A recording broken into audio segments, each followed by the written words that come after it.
Hello and welcome to part 5 for the project management course. In this part, I would like to share with you how to do project control and reporting effectively and efficiently. Value of any activity comes from the value of outcomes it produces.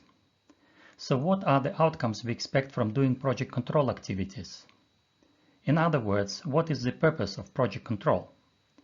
For me, the purpose of controlling a project execution is similar to the purpose of controlling a car when we drive it. When we drive a car, we control it in order to achieve two main objectives: to reach our desired destination safely and on time, and to be alert, resilient, and adaptive to all unexpected events which can happen on the way to that destination. When we drive a car, there can be other objectives as well, such as to have fun, to feel good, or to improve our driving skills.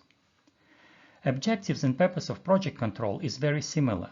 We want the project execution process to be both dependable and adaptive.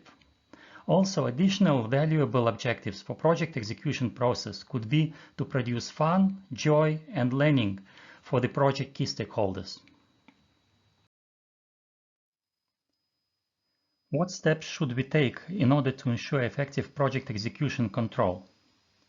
When we execute a project phase, or a project sprint, we perform 5 types of activities: initiation activities, planning activities, execution of planned activities, control of activities being executed, and finally, project phase or sprint closure activities.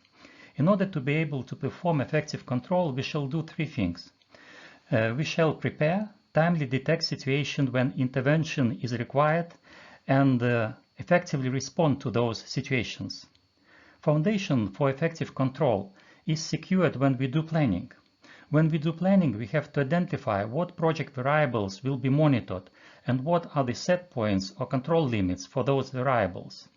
If we do not prepare explicitly, we will have difficulty to timely detect and effectively respond when execution of planned project activities would require adjustment, or when project baseline plans would require change.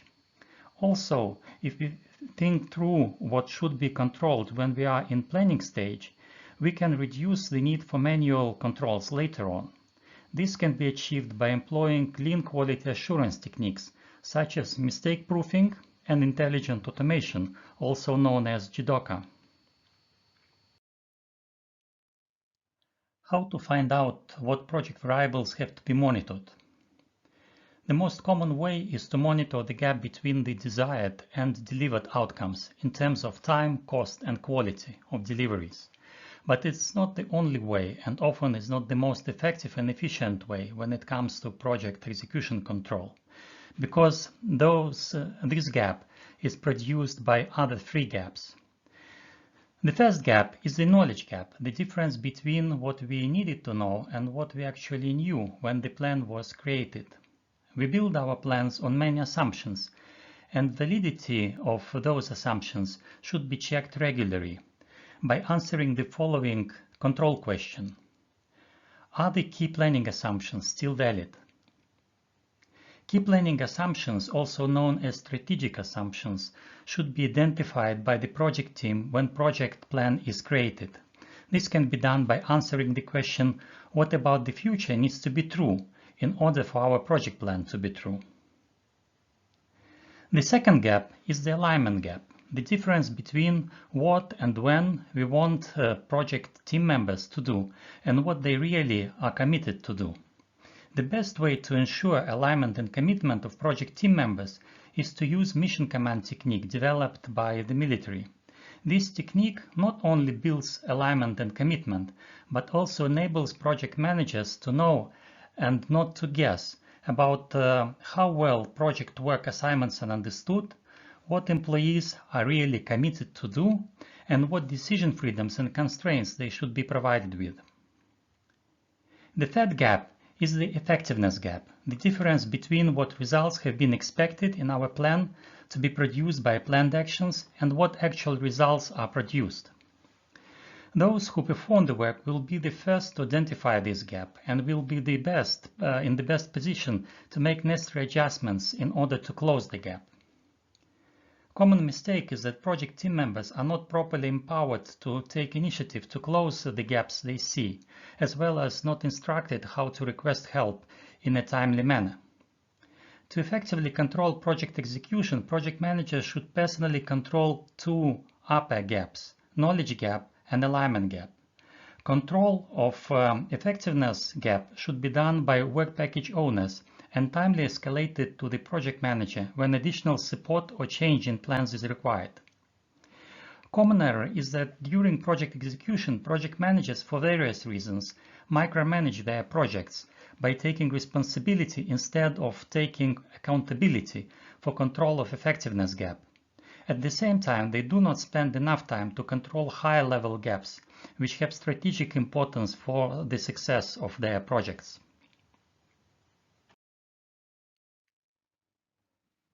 Talking about what indicators project manager should control, we have to have in mind that there are two types of indicators: leading indicators and lagging indicators.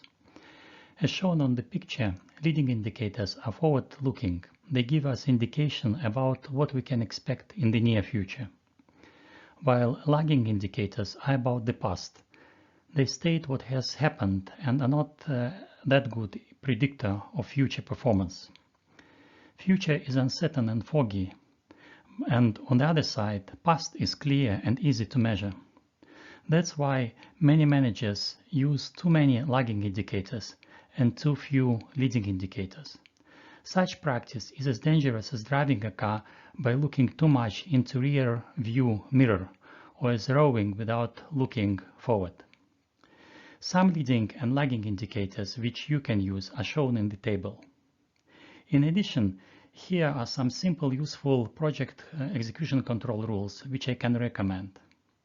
First, use critical chain project management planning method, and you will not need to work hard to ensure that every project task is finished on time in order to be able to finish your project on time. Next, by starting early doesn't mean that you will finish early, so start work just in time. As you remember, when we start too early, we increase the risk of student syndrome as well as multitasking. Also, you can make sure that everyone is ready to start work when agreed. Focus on start date instead of deadline protects the work against student syndrome. Also, you should ask to report needed time to complete delivery, not percentage of work left to be completed. People are often over-optimistic about percentage of work left and more realistic about needed time to complete the work. And lastly, but not the least important, I would say the most important, control project execution by controlling project buffer consumption.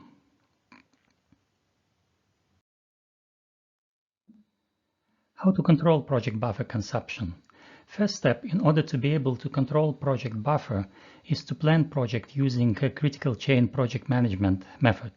We have talked about this method in part 3 of the training. Idea behind the project buffer consumption control method is that it is okay for some tasks on the critical chain to be late and consume part of the project buffer, as long as the speed of the buffer consumption is slower compared to critical chain tasks' delivery speed. If project is progressing faster compared to consumption of the project buffer time, the project will be delivered on time or even earlier. That is why a project manager with his or her team have to start to develop project buffer recovery plans only when project is in the yellow zone and start execution of the recovery plans when the project is in the red zone. To learn more about how to use the project buffer consumption, check the URL link shown on the screen. The same URL link can be also found in the description part of this video.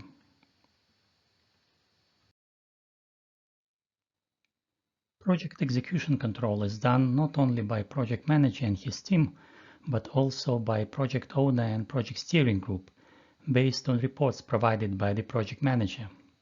As a project manager, I see 3 main reasons to do reporting well. First, it enables project owner to make timely and well-informed decisions from which project will benefit. It also enables to control stakeholders' expectations, primarily expectations from project owner and steering team towards the project. and it helps project manager and his team look good and professional in the eyes of key stakeholders. Here are some useful rules of effective reporting. First, we have to focus on audience to whom we report, on the content which is needed for that audience to make right decisions, and then on delivery way, how we deliver that information.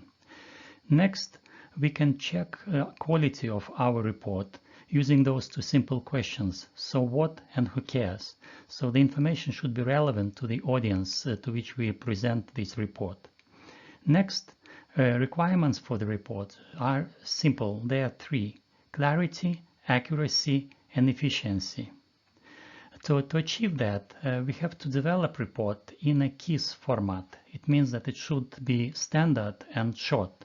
Here is an example of project reports which I use when I work with my project owner and steering teams.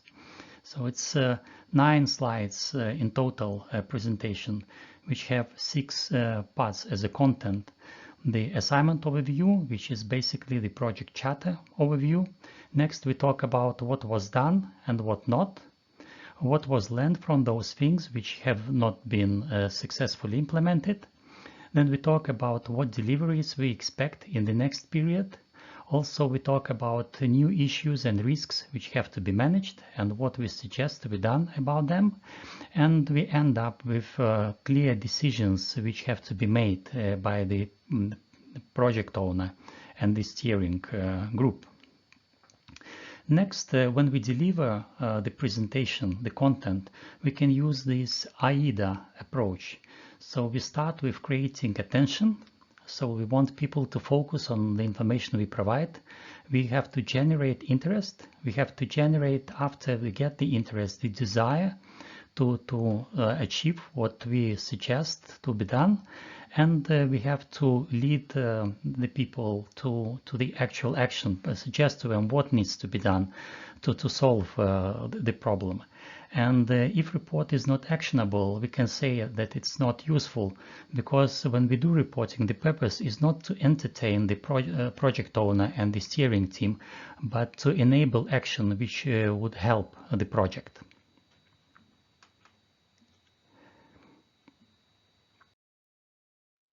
Next, what I want to say is that in order to control project execution, project manager and project team members need to exchange relevant information in a timely manner between themselves. The best way to achieve that is to have short daily project stand-up meetings. On those meetings, every participant has to share their information related to the following questions. First, what was done and completed? We are not interested in what work was going on. We're mostly interested to know what was actually completed. Then we talk about what we are going to work on in today, and when we can expect completion of those activities. Next question is critically important, is about new issues which require our attention, because as you know, projects fail because of issues were not properly handled. And when we talk about issues, we are not that much interested in excuses, but we are interested to know what needs to be done to overcome those issues, or if those issues are not negative but like opportunities positive, how to exploit them. And the last question in that group is what lessons we can learn from those issues. So how we can avoid negative issues and how we can exploit better positive ones. And the last question in that meeting is about risks. What upside and downside risks we see which require our attention, and what can be done to manage those risks. Those questions have to be used as a meeting agenda. Because as former IBM General Manager Louise Gerstner have said, people don't do what you expect them to do, but they do what you inspect. This is true because what you inspect and what you ask about, people see as being important, while what you do not ask about, they see as less important. That's all what I wanted to share with you when it comes to project control and reporting. In the next part, in part 6, we'll talk about project closure, the last activity group in project management. But returning back to project control and reporting, if you have found certain ideas or insights which can potentially be useful to you and your project team, I would highly recommend to write them down. You can use this table to document your ideas and insight, and also write down when and where you will try them out. Because if you don't write them, you will forget about them. If you do not think about when you can apply them, most probably you will not find time to do that and also forget about those ideas. So don't rush to close the presentation, pause it here and think about what you have found useful in this part. Thank you.